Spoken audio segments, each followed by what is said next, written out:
Alright guys, welcome back to my channel. It's me again, your baby girl Fize. Yeah, so today I'll be talking mostly about the common mistake international students are making, when they are choosing their schools, because I've seen that so many people are making mistakes concerning their school. Firstly, I want to thank those that have joined the channel and the new ones that are coming in. I want to say a big thank you to you guys. It's been amazing, and I know that we will keep growing each and every day in this channel. So please remember to subscribe to our channel and also to like if this is a channel that you feel that it can inspire you or give you the things that you are looking for. All right, so today I just quickly want to share as in some common mistakes international students are actually making.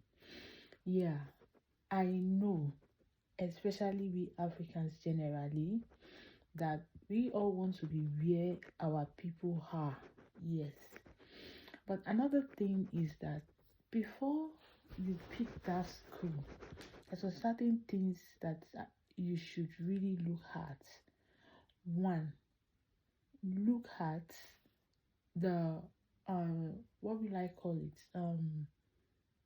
as in the the I don't know how I would call it, as in look at how visible or how the job prospect is, yes, in that environment.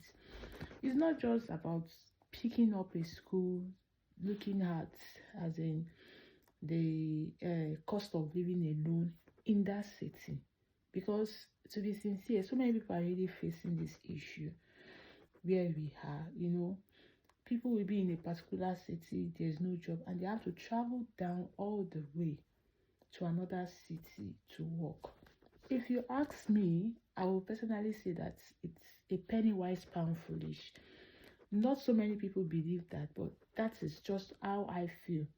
Because if you calculate the expense, the transport that you use to transport yourself down to another city, especially if it's not by bus, if you look at the stress, does it actually worth it? I'm not saying that you should pick a school in London, but there are other places that you could actually go and study, that their cost of living is still not on the high side, is average, but at least, when you look at the prospects of jobs in that city, you know that yes, that once you get in, that you can easily get a job, and like where we chose to, as in where we decided that we were coming to study, my husband and I, we looked at the job prospects in that city, and we saw that yes, that there were a lot of job prospects, because we didn't want any situation that either of us, we have to be traveling down to another city to work. And that's one big mistake that international students are actually really making, to be sincere. And most of us, once we just hear that yes, this school is good, we just go to that school. Not so many people are actually researching on the city that they are actually going, which I feel that people should actually research, make a research that okay, I'm going to this city, let me make a research about it, not because so many people have gone there, but let me actually make a research. Does it really worth it? You understand?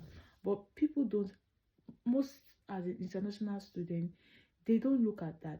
All they are just focused on is that they said this school is good, and people are there, and the cost of living is good, and they'll start working towards that space. And they get there, they now have to be traveling down to one city or to another city just to get as in a job, as in to start with.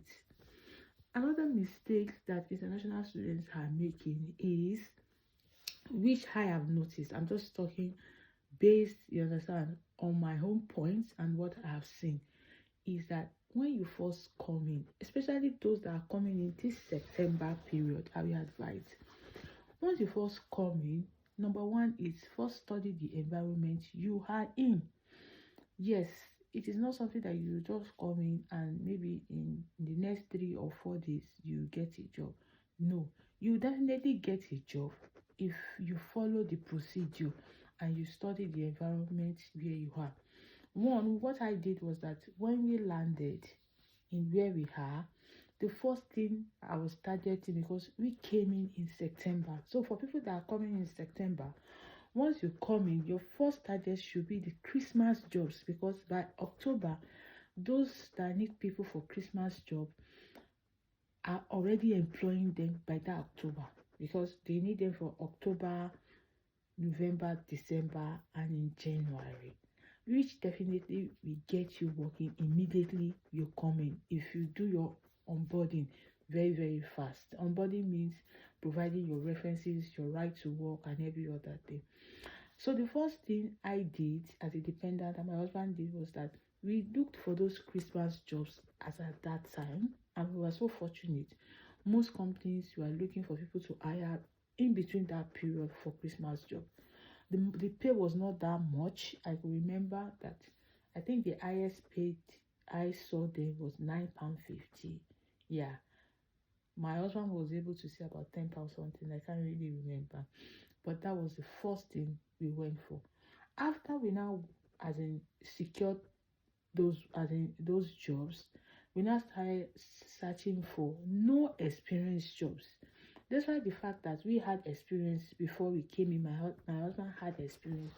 We now decided to search for the no experience jobs, which that was what really helped us, because we knew that we could not bring the experience we had from where we were coming from, and we would just say that we want to start working. So I started looking for the no experience jobs, even including him that has done so many certificate courses, maybe in digital marketing, some part of business analysis. Because he was a student, so there were so many rejections for him because of his limited hours. So I did the Christmas job. He did the Christmas job. So we started working immediately when we came in. We came in September, second week in September. And by October, we started working. And by that same October, I'd already gotten a permanent job.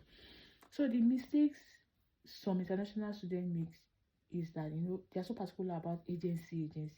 I'm not saying that you shouldn't work for agency. Agency pays are actually very high compared to when you see a permanent job. Because why I said so for people that are coming in September, that the first thing you should look at is getting those Christmas job by that October, because they will have started already. There's probability that they might employ you after your contract expires in January, and which is what happened to most people. They might employ you and they might not employ you. If they don't have the specific hours at that time, at the expiration of your contract, they might not employ you. They might not. So, and the places you should be looking out for are those retail outlets. They really employ a lot during the Christmas period, like Nest, M&S, Boots, Sainsbury, Tesco, Lidl, Aldi, and so on and so forth. Though their pay are not that much, but it will get you working immediately. Especially, don't get me wrong, for people that are coming in September, because by October they will be employing already for Christmas jobs. So look out for that, and then now start applying. Immediately I started applying for the no experience job, for the full-time job. I got it that same October, but I said, okay, let me work a little bit so we could cover up for the housing costs, because we got our apartment in October. Yes. So, and I was able to cover up, and my husband too was able to start working, but it was the Christmas job that we started with before we now started looking for employment in other places, before he started. And by the time his contract expired, he was able to secure another job, but in different location, with the same company, because because he already had experience, and the time he was looking for was actually as in working as in for him, because he needed just 20 hours. They didn't even get up to 20 hours for him, but he started working. So those experience counted for him during the Christmas period. You understand? Another mistake that the international students are actually making is that, our expectations are too much when we come in. It's not like that. Just have it at the back of your mind that, okay, you are coming into a new country, you are trying to settle down for the first time, so you shouldn't expect that much. I'm not saying that you should not be full of, as in you should not have um expectation, but try as much as possible to reduce your expectation, which is actually giving so many people headache. And they keep saying, no, uh, that what they told us is not what they are saying, is this, is that, is this. Your expectations are too much. Calm down. You understand? Calm down and take it easy. See, any country you see yourself in, whether Europe, Canada, US, whatever, in which country you see yourself in, once you get into that country, the first thing for you to do as an international student, or anything maybe you are bringing into that country, maybe skilled worker, whatsoever, permanent resident, the first thing you have to do is to study the country you are in.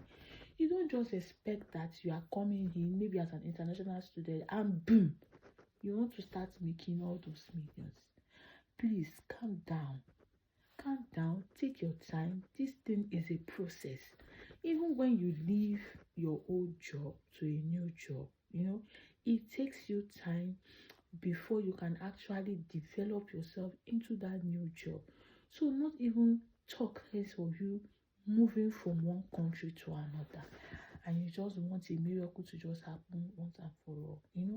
So when you take into course of these three things, you will see that the journey that you have embarked in is actually a good journey, and you won't see it as depression or frustration.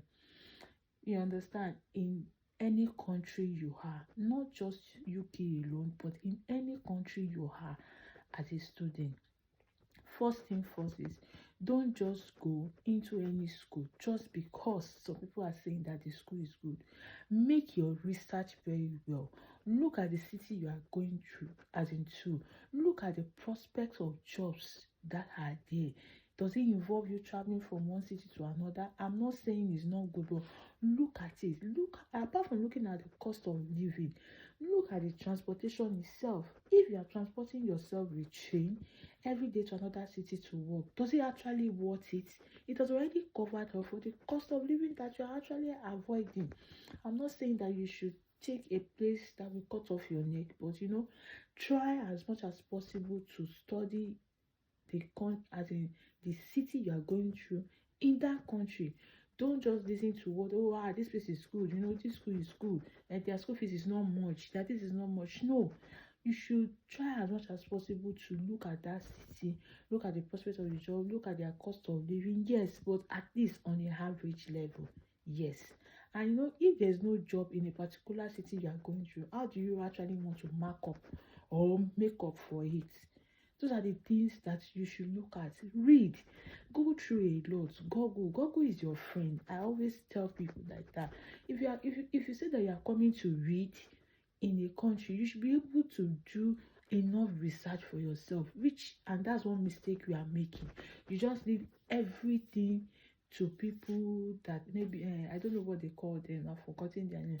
For them to do it for you. Read, Google, research alone, and you will see that there are so many things that you are actually missing, And secondly, when you come, reduce your expectation. I'm not saying that you should not be expectant, but at least let your expectation be minimal. Don't jump. Rome was not built in a day. Start gradually, little by little, and you will see that you will definitely get there. Another thing is that when you are looking for a job, put that your experience from where you are coming from, push it aside. Push it aside. Start with no experience job. I got my first Christmas job on talent.com.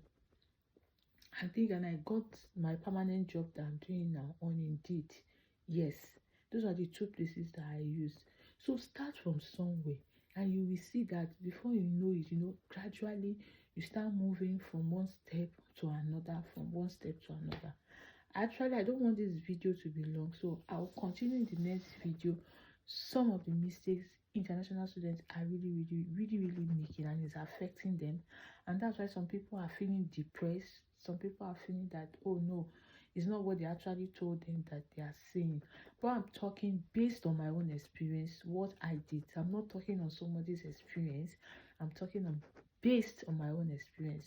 So I hope I've been able to help one or two people that will be coming in this September, so that they can plan themselves and look towards what they actually want and how they want to achieve it. Thank you. Please don't forget to subscribe. Please share, like my video if it's something that you know that you did like, as in to see more often, or you have been inspired by it or so, or maybe somebody can benefit from it. Thank you so much. See you guys in my next video. Bye bye.